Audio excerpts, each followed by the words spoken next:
And his legendary #3 black Chevy was packed in a crowd when he was suddenly clipped by another car, apparently lost control and hit a retaining wall at close to 200 miles an hour. This you see now is the view from a camera inside of Earnhardt's car at the time of that accident. He was taken afterward to a local hospital, but doctors said that he had no vital signs. He probably died instantly in that crash. Okay, so number one, he wasn't going at 200 miles per hour. He was going at 158 miles per hour. And I've done the computations. His car's acceleration was about 70 Gs. 70 Gs, guys. 70 Gs. Under extreme constraints, you should be able to survive up to 140 Gs, so that's half the number. So why then did he have to die? What happened to him? What happened to him was, yeah, go ahead. Was there a longer impact time? All right, give yourself 2 points. So what happened to him is he experienced something called internal decapitation, which means that his neck got severed. The reason why that happened is because your head becomes 70 times heavier, and the muscles and the bones are not strong enough to actually keep your head in place. So it's almost like what the hanging victims usually suffer. So what happened is his neck simply snapped. Now, a year after the icon Earnhardt's death, the only official reminder of him is a statue well away from Daytona's Oval. And inside, most fans cannot see the changes that resulted from his passing. Every driver must strap into a head and neck restraint. When Earnhardt hit the wall at 158 miles an hour, breaking the base of his skull, only 6 drivers used them. Basically, the driver's head is locked down. During this crash Friday, the drivers hardly moved as they slammed into each other. Earnhardt called the head restraint a noose. Winston Cup qualifier Ryan Newman says everyone is now used to it. If he had the head and neck restraint, he would have been okay. The fact that he didn't have it is the reason why he died. So only under extreme constraints you can survive from. But in the 1950s, few knew how far the American car had to go to reach today's standards of safety. This is a 1956 Buick made by General Motors, and this is just like a car that my family owned in the 1950s. Let me show you some of the real safety hazards in this car, and this was typical of tens of millions of cars produced throughout the 1950s.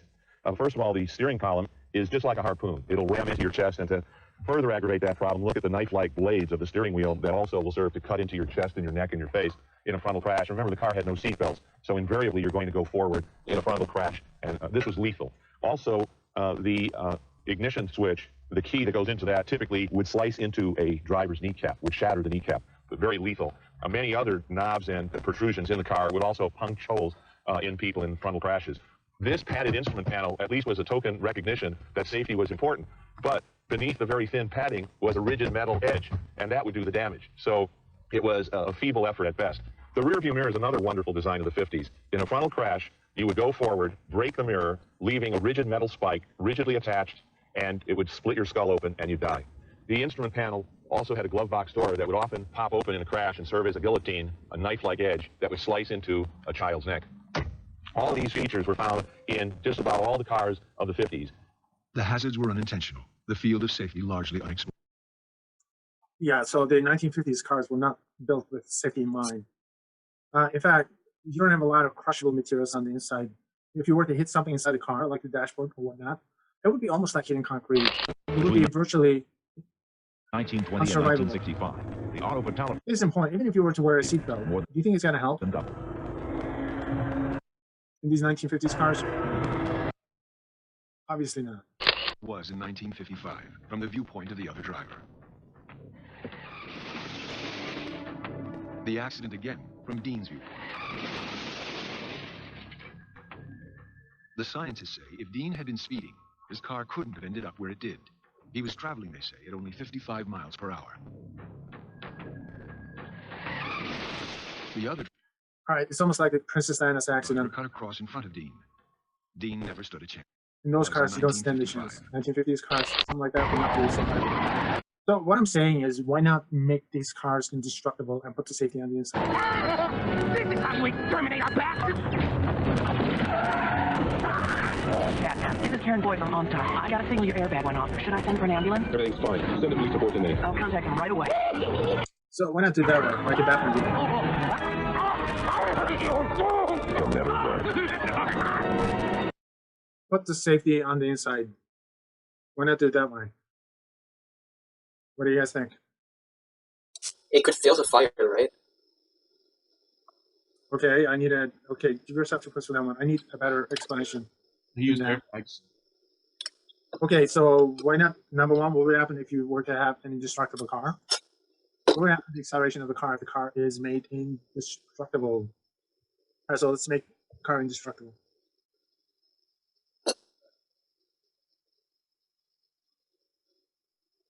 Okay, make the car. The impact would be greater to you instead of the car. All right, hold on. Let me just get out of here first. Okay, so let's share screen.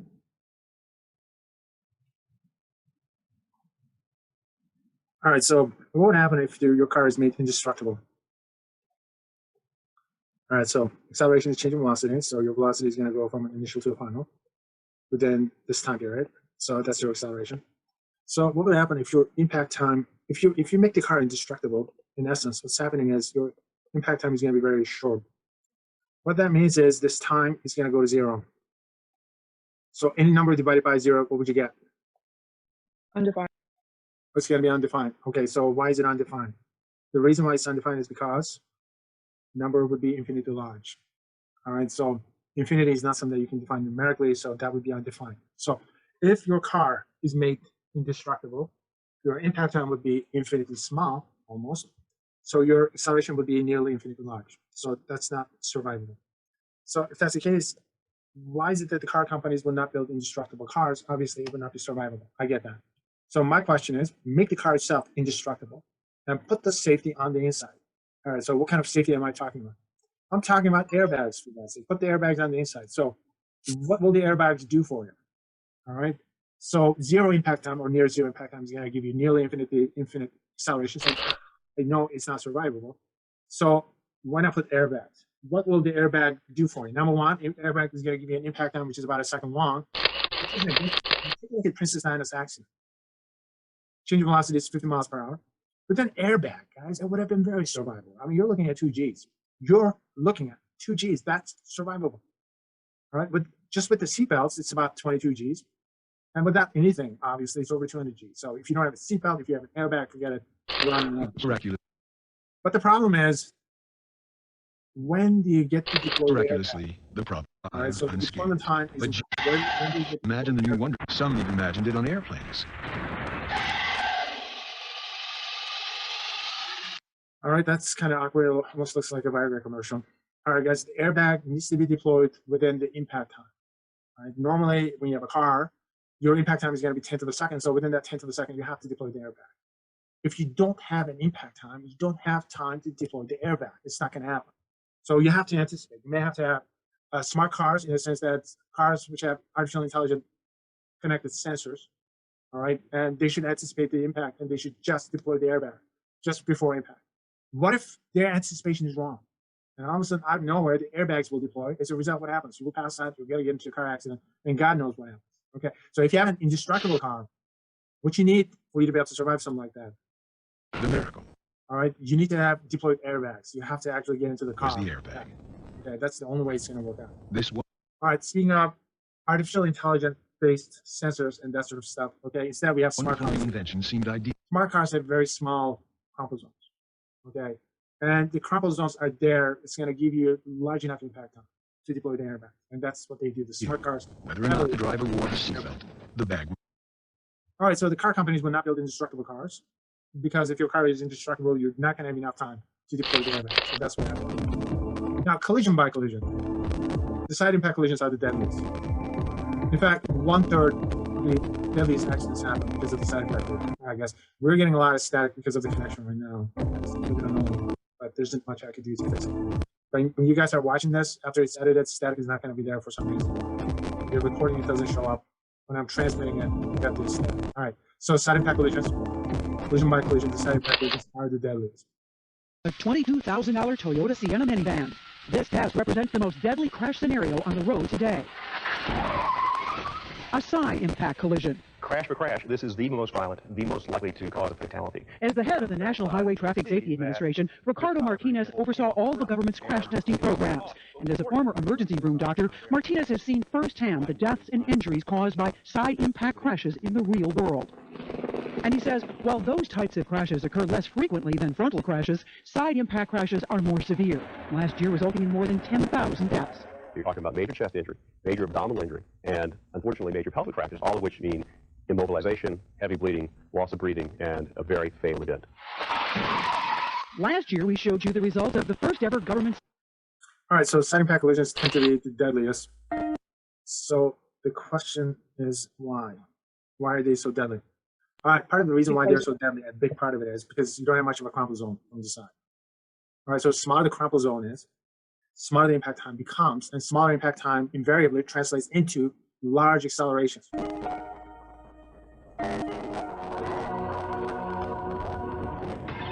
That's what it's like to get a head injury in a car accident without the protection of side curtain airbags. I know it happened to me. Chances are I'll never fully recover. To get side curtain airbags in your next car, ask your dealer or contact. So the car companies came up with two different designs. One is the side impact airbag, so that's designed to protect your body.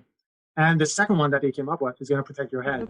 Those are known as the side curtain airbags. I think just about every single car built after 2016 come with these airbags. And don't let Previously, it happen to you. You have to pay for it. Thank you. So you do have some head airbag. To demonstrate their effectiveness, the Insurance Institute ran 2 tests with the same car, one with head protection and one without. The cars are dragged sideways into a pole. The differences are dramatic. The forces recorded on the head in this impact are at the fatal level. A person sustaining those forces would die. Now we see the same crash, but with an airbag that's specifically designed to protect the head. What was a fatal level head injury recorded on the dummy in the first test now is survivable. All right, so the next question is, obviously modern cars do come with side impact protection, but what if your car is older? What if you don't have any side impact protection? Does this mean that it's a death sentence? Is this something that you can actually survive? The answer to that question is yes, of course, you should be able to survive that. Except, all right, let me just stop sharing. Except here's what you need to do. All right, so let me just explain the physics of it. All right, so there are things that you need to avoid. Side impact collisions can be survivable, or they could be extremely deadly as well. All right, so here's the body of the car. Okay, so I got the engine compartment. There's the trunk that you're looking at. All right, so this is your crumple zone. All right, so this is going to give you roughly about 10 to the second. From the crumple zone, you will get impact time, which is about 10 to the second. That's what you get. And also, the trunk is going to crumple. All right, so that's going to give you a reasonable impact time as well. And from the side, you don't usually have too much of an impact protection in the sense that the cars are not designed to crumple from the side that much. Okay, and there's a good reason for it because you got passengers inside. Everyone is seatbelted, they got no place to go. And the last thing you want to do is you don't want to crush anyone. Getting crushed to death is not a pleasant way to die. All right, acceleration, you may not feel anything, so that's a good way to go. Getting crushed to death is not the way to go, in essence. All right, so from the side, the impact time is not going to be very large. All right, if you're lucky at 30 miles per hour, you're going to get probably 500th of a second if you're lucky. So the acceleration is still going to be fairly large. What that means is if you take direct hit to your body from the side at 20 to 30 miles per hour, potentially it could kill you if you don't have any side impact protection. So the stuff to avoid under the circumstances is you want to avoid direct hit to your body. Don't worry about the car, your body. You are the important stuff here. All right. This is what you need to avoid. If you can help it, if you see a car coming towards you, just pull forward. Just get out of the way. Either slow down or pull forward. If the frontal portion of the car takes the hit, it's not a big deal. What happens to the car is going to spin in this direction. Rotational acceleration or spin acceleration. It's survivable. You may break a bone, whiplash, whatnot. That's probably going to be survivable. Or if you pull forward, if the backside of the car takes a hit, once again, it's the same thing. This time the car is going to spin in the opposite direction. Spin acceleration is survivable. Just try to get your body out of the way. If someone sitting behind you is the person who takes a hit, more than likely you're not going to see that person alive. So make sure that you actually put people in the car strategically, all right? I will probably put my brother here for being an interesting specimen. All right, so that's what you need to do. Avoid direct impact to your body at all costs if you don't have side impact protection. All right, so now you have an idea of what's survivable and what's not. Now we can analyze this case. And then it does. Survivable or not? What do you guys think?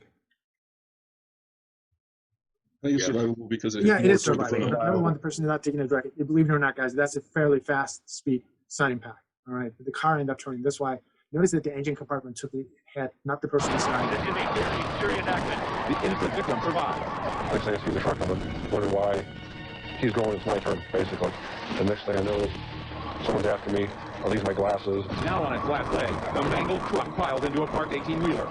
This trucker, realizing the danger, flees on foot. The cops quickly arrive on the scene and swarm the vehicle. The man pulled out and arrested. Suspect